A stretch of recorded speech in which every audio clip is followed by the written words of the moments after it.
Glad to have you back again. It's Business Breakfast on iBrand Television. Let's get talking now. Nigeria has been grappling with pervasive problem of corruption for a considerable period, and its consequences have had far-reaching effect on its development, governance and society. The far-reaching effect of this malady, if not dealt with immediately, have been projected to cost the country up to 37% of its gross domestic product, that's GDP, by 2030. Now, since the establishment of the Humanitarian and Poverty Alleviation Ministry by former President Muhammadu Buhari, the ministry has been fraught with one fraud accusation or the other, with billions of taxpayers' money squandered and diverted into private accounts by ministers of this ministry. Dr. Betta Edu, the suspended Minister of Humanitarian Affairs and Poverty Alleviation, faced several backlash after being implicated in a 585 million naira disbursement scandal linked to a ministry, drawing criticism from various rights groups and activists. Subsequently, the president on Monday took decisive action by promptly suspending the 37-year-old making the former national women leader of his party, the APC, the inaugural member, to be ousted from its 48-man cabinet formed in August. Edu clinched a ministerial appointment about 3 months after Tinubu was sworn in as president. Her tenure as minister was, however, short-lived, barely 6 months after perhaps the shortest tenure by a minister in a long while. Edu's predecessor, Umaru Farouk, is also being investigated by the Economic and Financial Crimes Commission, that's the EFCC. The ex-minister is being probed over an alleged laundering of 37.1 billion naira under her tenure as minister. Charles Fakruha, iBrand senior analyst and personal finance expert, joins me now live to give us more insight into this issue and many more. Charles, glad to have you join me again. Thank you. Charles, what's happening? It is said that what a man can do, a woman can do better. I never knew that when it comes to corruption, women can do better than men. What's your take on this? 585 million naira under the Ministry of Humanitarian Affairs, 37.1 billion naira under the same ministry. What could be wrong in this? The director, right? There's one agency under this ministry. Yes. I thought almost about 30 billion. Being headed by a woman as well. Charles, what could be going on in this ministry? Well, just a bit comical. Even they just added the a former deputy governor of CBN, also been arrested now for some fraudulent activities. Tell us more. Well, let me look at it from the point of a financial therapist. Some of these women we are saying, for me, they need help psychologically. They need help because one. Let's look at it critically now. I'm going to give a very different perspective. Everybody has been shouting, they are corrupt, they are this, they are that, But again, you just read in your intro, if we don't check this corruption, generally now, it's going to have a devastating effect on the economy. Because it's affecting about 27% of our GDP. Yes. And that's why you see unemployment will continue to increase. Right. Our infrastructure, we cannot be able to achieve them. Trying to put the necessary infrastructure in place. Our business environment, the government cannot even implement its budgets. The quality of lives of average Nigerian will keep going down. What is the implication now? Insecurity will increase. Unemployment will increase. Because poverty will also be on the rise. Poverty. Because funds that are meant for developmental projects, funds that are meant to impact the average woman in one village in Kogi State or in another village somewhere in Malafatori or in Chibok or even in my village, Patani, or somewhere in Useleku, these funds will be diverted to private pockets. And because these funds are in private pockets, somebody who has not seen maybe 5 million naira in his account and suddenly that person is seeing billions 500 million naira. There is an issue in personal finance that we call money disorder or financial abuse problem. Just like you have drug abuse, child abuse, you also have money abuse problem, which is a money disorder. So from look at it from the clinical point of view, as a financial therapist, these three women or 4 as the case may be. And of course, not only women, other Nigerians. Don't forget, we have to mention a one-time, is it Accountant General of the Federation? 170 billion. He went out of the blue, and there's nothing that's been said about him. Very recently, they said he got one chieftaincy title somewhere in the north. So you can see that even our values is supporting this corruption. And that's why we are where we are today. But coming to Edu, better Edu, find medical doctor, find commissioner of health in Cross River State, and she's doing so well. Women's leader in APC, she worked very hard for the president. The president has no choice than to appoint her. But you can see, looking at her, you will see inexperience. You will see, you went to a ministry, humanitarian ministry. She's supposed to work with her PAMSEC and understand how things is being done. Coming from a state to federal, there are two different ball games. Of course, everybody should not understand what to be done. But again, like I said, it's a matter of our attitude towards money. Money that is meant for poorest of the poorest Nigerians. You are now appropriating it for yourself and your cronies. Wait, love it. You imagine Blessed. Blessed. Yes. They said she traveled to Kogi from Abuja flight, and there is no. Let's state it. Private jet. Oh, she went to the private jet. It has been on the news that since she got appointed, she has been flying PJ ever since her appointment. Okay. So when we say government should do a kind of orientation program for newly appointed ministers, but there was a ministerial retreat. What is the curriculum of that? Was issues of personal finance?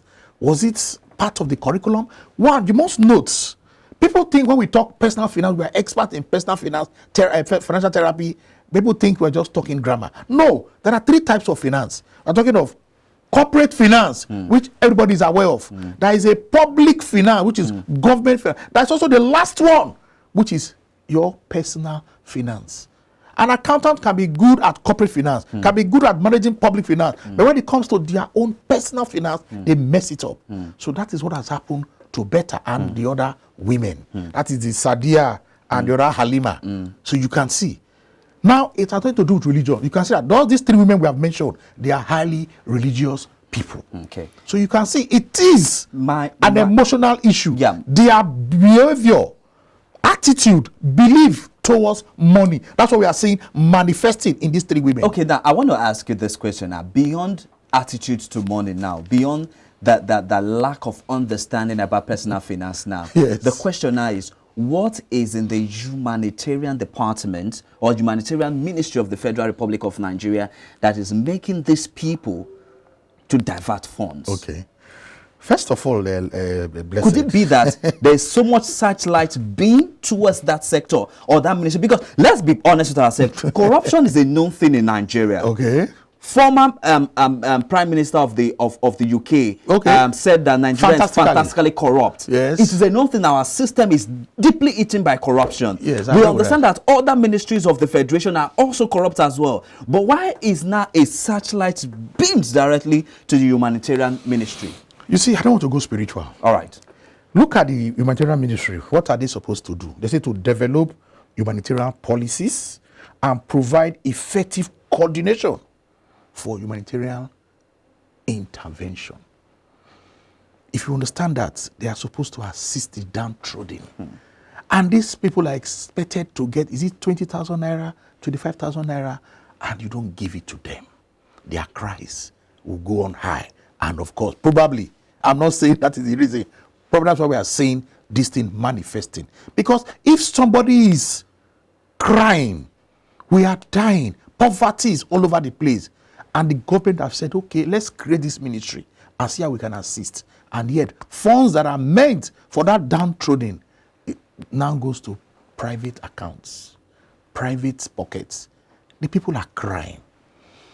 We challenge even the former minister, the Sadiat Farouk or whatever.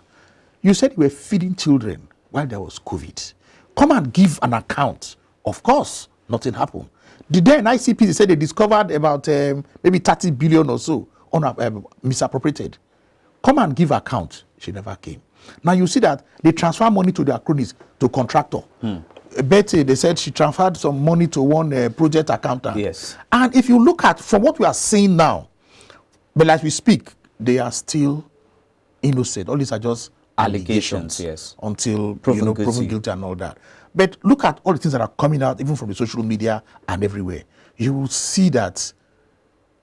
I'll go back to my first point: their attitude towards money. So, I'm now using the opportunity to talk to the Nigerian government. When you are appointing ministers, do a proper orientation. Fine. Even for not only ministers now, legislators, they have the legislative school. Please include in that curriculum personal finance for our lawmakers, personal finance for Nigerian honorable ministers, so that they are taught the basis of personal finance, how you expect to separate it from the public finance, so that they know that you don't commingle, as you say in the capital market, you don't commingle these assets. If that is done, I'm sure Better and these other women and other corrupt Nigerian politicians will function better. I want us to talk about institutions. We've also acknowledged the fact that corruption has a far-reaching effect on the economy. And you rightly did mention or stated some of them. But let's talk about institutions. I remember when the president was campaigning then, he said he's going to make corruption unattractive for policy and public office holders. Now, beyond the EFCC, what other strong institutions do you think we need to nip corruption in the bud and make it a thing of the past in the history of Nigeria? Yes, you see, there is no society in the world, generally, that you say corruption is 100% Yes, very free. true, very true. Just like crime. Yes. You must have. But what we are saying, everybody, man, has that tendency to do something that will benefit himself. But because there are rules and regulations, there are controls putting in place. In fact, you go to some company, they say one person cannot sign out certain amount of money. Yes. And when you get to a certain amount of money, maybe you need a board approval, MD approval, these, and all that. All this is just to put control. Checks and balance. Internal control to see that things are done very well. Of course, accountants will have prepared certain documents. You need an internal auditor to cross-check. Even these days, you also have compliance. All these are risk management put in place to ensure that people follow what is on ground. But our institutions, we don't have that. It is inefficient or weak institutions. That is the problem we're having. Now, talking of whether EFCC or ICPC, you can establish 1,000 of them. If we don't have institutions that are strong in place, we will still continue this corruption. Now, for me, EFCC, ICPC, I'm not too pleased with them. Impressed. Yes, I'm too impressed with them. EFCC's job or ICPC should go beyond the crime has been committed. Then you are now trying to investigate and try to prosecute. It is very, very expensive. What do you need to do? One of the cardinal points of EFCC, I'm sure they mentioned it sometime, prevention. That should be their strategic goal. Prevention of this crime. I don't know the reason why ICPC and EFCC cannot go to government organizations, talk to the finance people or everybody generally, how they should put measures in place to prevent. So that if you have the tendency to commit some of this fraud, if there are measures in place that will check you, then we will prevent some of these things. In those clients where we say, oh, they are not corrupt and all that, they have a lot of corrupt people in that system. But because the system is there to check, there are institutions to checkmate all of these lapses. All these, then you see that they look as if they are saints. No. But here in Nigeria, the anti-corruption agencies don't even know what they are supposed to do. Prevention is key. You prevent, not like in medicine. They say prevention is better than cure. What I'm doing now is to cure. But the damage has been done. How? I mean, you can see, I don't know how true. The suspended minister said, transfer these millions to this private account. The accountant general said, no, I will not transfer. We don't know who is telling us the truth now. And she went ahead to say transfer. So you can see that is kind of check and balance. Because the rules and regulations are there. how funds can be transferred. But you cannot transfer funds from a public money to a private Charles, account. we need to go. There's so much to talk about here, but time is really not our friend now. I want to ask you this question. Let me just put them all, model them all in one. One, do you think the Bola Ahmed Tinubu administration has the willpower to fight corruption to a standstill in this country? That's one. Okay. And then secondly, looking at the Better Edu case, the Farouk case and the likes, do you see any meaningful conclusion to all of this? And finally, how do we expunge our system from dirty, reading politicians who are dirtily corrupt? Okay, let me start from the one I can just remember now. You know, looking at the individuals, Yes. the so-called politicians. I will not say dirty. Our brothers, our sisters, our fathers. I mean, politicians, they didn't just fly from heaven now. Yeah, they're part they of are us. part of us, you know. The society made them. And telling me that whether the Tinubu administration has the willpower, for me, it is not about the Tinubu administration. It has gone beyond. It is a Nigerian thing. But we it is need not a an change. APC. Yeah, we need leadership. I agree with you. It is not an APC thing. It is a Nigerian project. And all of us, for Betty and Co., Beta and Co., I think they need help. They should see financial therapists to take them through. Yes, so that they can understand what it takes. That is one. Then, for systems to put in place, in fact, all Nigerians, everybody, we should learn how to follow rules and regulation. EFCC and ICPC do more of a lot of enlightenment. Go to the banks, go to big organizations, go to government parastatals. In fact, you can even have your ambassadors in these ministries and these government agencies that will be reminding these people of the impacts of what corruption can do. Imagine if you are giving money to equip an hospital and you siphon that money to private hands, Accounts, yeah. and you are not able to buy those equipment, and it's your own relation that is having that medical condition and is taken to that hospital because of what you have done. That your relation will die. So let us see it as our own collective fight. It is not, like I said, it's not a Tinubu issue. Okay. It is not an APC issue. It's a Nigerian project. And we all just, and this is a fight I'm calling crime experts, criminologists, financial therapists, law enforcement, everybody. We should put our hands on deck. And like you asked, a very important, before we close, why do people commit crime?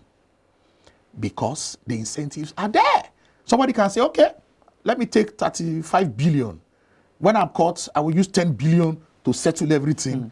And say up to 5 billion to myself. So it is still beneficial. So if we make it, all the funds should be, that's what we do in the capital market. We will not allow you to benefit from the proceeds of an illegal sale of shares. Yes, if you make 3 million, your penalty will be you pay 3 times that's 3 million you have made. So make it unattractive to the average Nigerian. Of course, we will see corruption, and of course, our values. Yes, thank you. We are certainly being eroded, as our values are certainly being eroded, and they start from the family. If you have fathers and mothers who are pushing their children into crime, it shows that our value system have been damaged, and that is where they need to begin. But we'll leave it at that. So much to talk about, but time is definitely not our friend. I'd like to say a big thank you to you, as always, Charles Frakwogal, iBrand Senior Analyst, who is also a personal finance expert. Thank you so much for your time. It's a and pleasure. Always available whenever we call on you. Thank you so much. It's a weekend. I hope you have a wonderful one for yourself.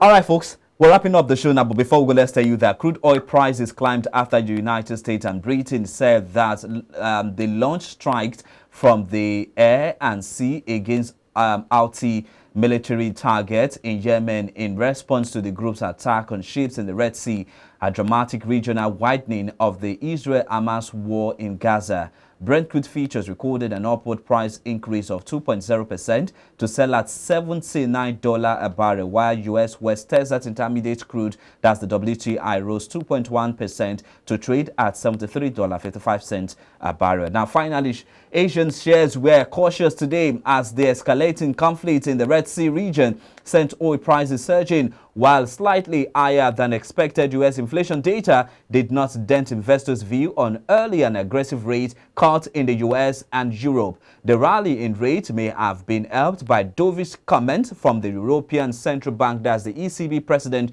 Christine Lagarde, who said rate cuts would occur if the central bank had certainty that inflation had fallen to 2% level.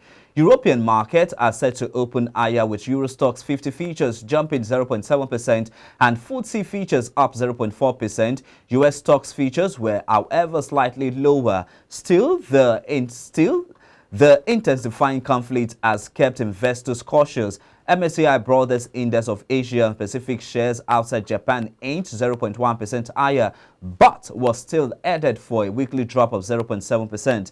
Meanwhile, the Japan Nikkei N225 extended its impressive gains to so far this year, jumping 1.5% to another 34-year high today, helped by solid results from fast retailing company, owner of clothing brand Uniqlo. All right, folks, with that, it's a wrap of this edition of Business Breakfast. Many thanks for being a part of the conversation. It continues again in the course of the week. From me to you, I'm Blessed Omondo said. Many thanks for watching. And from the entire production team, we say thank you for being a part. We'll do it again, same time, next time. From me to you, again, it's bye for now. Good morning.